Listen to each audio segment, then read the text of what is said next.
Votre voiture a des baisses de performance, des à-coups, des fumées anormales. Bref, ça fonctionne pas bien. Vous l'amenez donc voir votre mécanicien préféré et celui-ci vous annonce que c'est le fameux débitmètre d'air et vous met sous le nez un devis de plus de 350 €.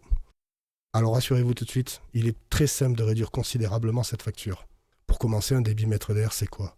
Le débitmètre d'air, c'est une petite pièce mécanique, souvent en plastique, présente dans tous les moteurs diesel récents.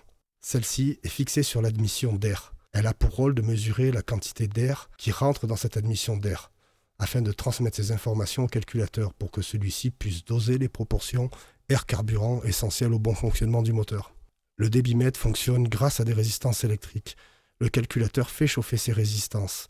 C'est en fonction de l'intensité nécessaire pour obtenir une température donnée que le calculateur déduit le volume d'air qui traverse le débitmètre d'air, donc qui traverse l'admission d'air.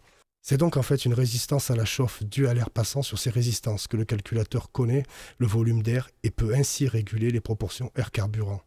Pour faire plus simple, le débitmètre d'air lui-même ne régule rien, il se contente de faire chauffer cette résistance. L'air est régulé par le corps de papillon, qui s'ouvre ou se ferme en fonction de ce que le calculateur va lui ordonner, suivant les données reçues par le débitmètre d'air et des besoins du moteur. Les pannes de débitmètre d'air viennent le plus souvent d'un encrassement, qui fait un manteau thermique autour des résistances et modifie donc toutes les données envoyées, car l'air qui traverse le débitmètre d'air n'a plus le même effet de refroidissement sur les chauffes des résistances. Les données ne correspondent donc plus à la réalité et le véhicule fonctionnera mal. Les pannes aussi, souvent, peuvent provenir d'une usure normale des résistances qui, à force de chauffe, ne fonctionnent tout simplement plus.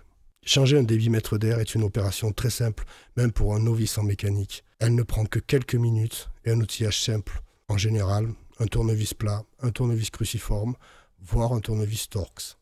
Chez lespiècesauto.com, vous trouverez la plupart des débitmètres d'air courants, de qualité d'origine, de 2 à 4 fois moins cher, livrés en 72 heures et le tout garanti 1 an.